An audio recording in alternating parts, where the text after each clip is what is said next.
semuanya, kami dari kelompok 8. Sebelumnya perkenalkan terlebih dahulu, nama saya Muhammad Maulana Saldi dengan NPM 2021-4350-2185, dan di samping saya rekan saya. Nama saya Muhammad Zikri Fatal Jabar dengan NPM 2021-4350-2207.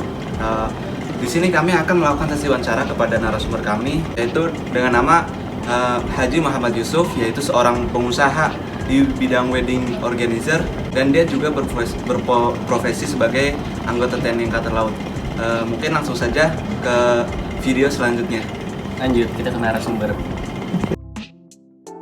Langsung aja, saya mau nanya Pak, bagaimana Bapak memastikan bahwa setiap pasangan yang Bapak layani merasa dihargai dan disetarakan dalam perencanaan dan pelaksanaan pernikahan mereka tanpa memandang latar belakang budaya atau agama mereka, Pak? Jadi begini Mas Zikri, intinya supaya mereka merasa puas dan merasa dihargai ya, kita intinya layanan yang terbaik kita tidak pernah membeda-bedakan layanan itu. Contoh ini kan dalam dunia wedding nih ya, kita tidak pernah membedakan apakah itu dari segi yang memesan itu kan, itu dari suku apa, dari agama apa, kita layani dengan sebaik-baiknya. Kita tidak beda-bedakan. Tidak harus hanya muslim saja yang kita beda-bedakan, tidak harus kita muslim aja yang kita layani dengan baik ya.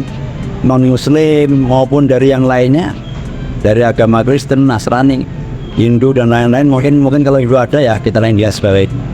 Jadi kita tidak membedakan, dan juga kita melayaninya tidak membedakan juga dari itu, mungkin dari pemesanan, istilahnya mungkin dari paket yang diambil dan lain-lain. Andai kata itu market kecil ya kita samakan. Seperti itu. Kita intinya adalah pelayanan, kesopanan dalam melayani. Seperti itu.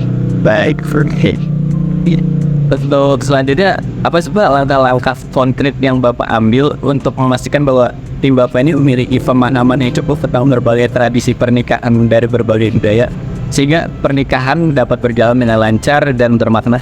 Ini baik Mas Zikri, jadi kami jawab,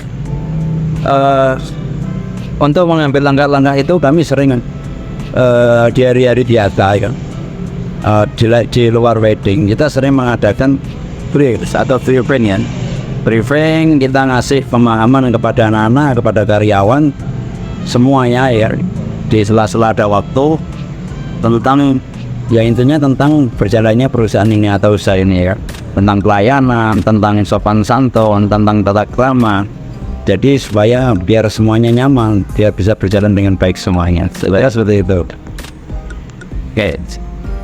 Selanjutnya, apakah Bapak memiliki pengalaman bekerja dengan pasangan yang memiliki latar belakang budaya yang berbeda gitu Pak? Bagaimana Bapak mengatasi potensi tantangan dalam posisi seperti itu? Selama ini pernah partner ya kan, kita pernah kerjasama atau partner dengan relasi kita yang jelas berbeda agama nih, terutama ya non-muslim, Nasrani. Tapi kita dengan perbedaan itu kita terus tidak istilahnya mengucilkan kan? Kita tidak istilahnya kita harus berjalan dengan baik, harus saling menghormati juga. Jadi seolah-olah rasa perbedaan itu hilang. Jadi yang kita pikirkan hanya tujuan apa yang kita sebetulnya yang akan kita tempuh. Yang kita tempuh istilahnya kita, ini dalam rangka kita akan kerjasama dalam hal ini ya. Jadi itu menghilangkan semua rasa-rasa perbedaan itu. Seperti itu. Terakhir mungkin dari saya pertanyaan soal Bapak kan di sini sebagai pemilik atau owner ya. Iya. Bapak juga berarti memiliki karyawan. Bagaimana seperti cara Bapak agar mendapatkan lingkungan kerja yang baik, yang setara antara pemilik dengan karyawan Bapak? Baik. Selama ini mulai dari pertama perusahaan atau usaha ini berdiri ya, memang pengalamannya sangat lika-liku ini ya kan. Dari mulai awal kita merintis, dari kita sendiri, tidak tanpa ada karyawan yang pertama kali kan. Terus kita merekrut 1-2 orang ya, kita dengan ini istilahnya percaya diri aja ya, percaya diri bahwa usaha ini akan maju, apa bisa Sampai sekarang ada banyak, dan juga ada beberapa yang freelance yang kita ambil di hari-hari tertentu ya, terutama di hari-hari wedding itu kita akan ambil freelance. Dan kita kami sebagai pimpinan atau untuk di sini tidak pernah sekali-kali membedakan karyawan mana itu. Kami sebagai ya kami tidak harus dihargai secara berlebihan seperti itu. Tidak harus nunggu-nunggu, enggak. Cuman mereka, para karyawan ini juga harus tahu tata krama. Intinya tata krama ya kan, adab, akhlak yang baik ya, intinya seperti itu. Jadi kami tidak pernah membedakan. Ada waktunya istirahat. Kalau memang kurang enak badan, andai kata sakit atau apa ya silahkan izin. Dan kita tidak ada istilahnya mentang-mentang ini nanti karyawan kita potong gajinya, enggak. Walaupun itu izin berapa hari kan, itu memang haknya mereka untuk dari perusahaan ini. Andai kata kurangin badan atau penasihat ya silakan, halnya diambil. Ada kata mau libur, ada acara apa ya silakan diambil. Intinya itu. Namun harus diketahui, walaupun dari kami, dari kita yang dari saya maksudnya memberi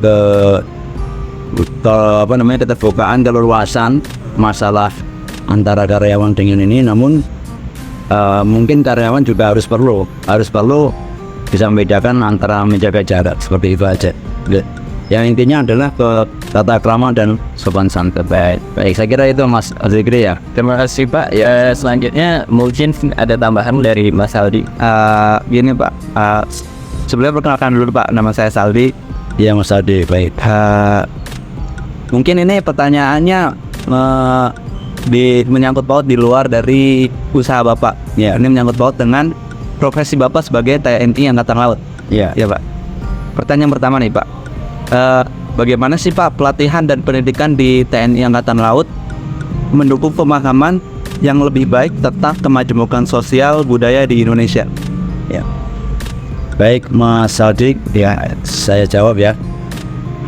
Di TNI khususnya Angkatan Laut atau semuanya 3 matra ya, termasuk ada satu tambahan lagi di kepolisian, semuanya hampir sama ya kan. Untuk mengatasi kemajemukan itu semua yang bersama, karena kita dituntut, apalagi di Angkatan Laut ya, ada yang namanya disiplin, hierarki, dan kehormatan. Trisila itu sangat-sangat dipegang teguh, terutama karena Trisila ini khusus di Angkatan Laut ya, tidak di matra lain. Namun untuk sumpah prajurit 8 wajib TNI ini berlaku pada semuanya, semua anggota TNI 3 matra ya. Nah, dengan untuk mengatasi kemajemukan itu sebenarnya setiap personil atau individu ya, TNI itu intinya harus memahami itu aja dulu, harus mampu memahami, harus mampu menjalankan yang namanya Sabta Marga 8 wajib TNI. Kalau mereka sudah bisa memahami dan bisa menjalankannya, insya Allah semuanya akan berjalan dengan baik. Seperti itu, menjadi seorang anggota TNI yang baik. Seperti itu. Baik. Sekian pertanyaan berikutnya ya Pak. Pertanyaan selanjutnya itu, bagaimana TNI Angkatan Laut mengatasi potensi konflik yang mungkin timbul akibat perbedaan budaya ataupun agama di antara personel atau tugas-tugas internasional? Baik, kita menuju kembali ke tadi yang adanya Sabta Marga sama 8 wajib TNI. Di situ salah satunya di dalamnya itu ada ya kan. Jadi tidak beda-bedakan, dan sebagai pengayom rakyat dan lain sebagainya di situ ada. TNI salah satunya ada tidak menakuti rakyat ya kan. Tidak semena-mena kepada rakyat, seperti itu. Nah, itu yang menjadikan kita harus memacu dari segi situ. Kita harus ingat bahwa di 8 wajib TNI ternyata salah satunya harus itu. Makanya ya harus perlu dikembangkan, harus perlu dijaga benar 8 wajib TNI. Dengan begitu nanti konflik antar budaya, dalam menghadapi konflik antar suku, antar budaya ya, akan dapat terselesaikan dengan sendiri. Dan kita juga harus mematuhi aturan-aturan tunduk. Salah satunya adalah tunduk sama atasan ya kan. Atasan ini kan banyak, nanti mulai dari tingkat yang kecil sampai terakhir, sampai dari pimpinan kepala negara atau presiden. Itu yang paling terakhir ya, untuk menyatakan atau pimpinan dari TNI Angkatan Bawah, TNI ya. Sekali itu. Mungkin itu saja Pak pertanyaan dari kami. Baik, Mungkin terima kasih atas waktunya dan atas izinnya Bapak untuk diwawancarai. sama-sama Mas. Pesan kami ya untuk berdua mungkin sebagai mahasiswa, teruskan dan semangat untuk belajar ya. Gali terus ilmu sampai tuntas, sampai apa yang dicita-citakan sampai tercapai. Seperti itu ya, jangan sampai kendor, jangan sampai terputus. Mas-masnya masih muda ya, yang sudah tua aja saya juga masih meneruskan kuliah ya. Tapi masnya yang masih muda-muda harus tercapai cita-citanya nanti ya. Baik Pak. Dan dapatkan nilai yang terbagus, jangan asal nilai, jangan hanya sekedar IP-IP-nan ya kan, harus yang terbagus. Saya kira itu ya, semangat selalu. Terima kasih.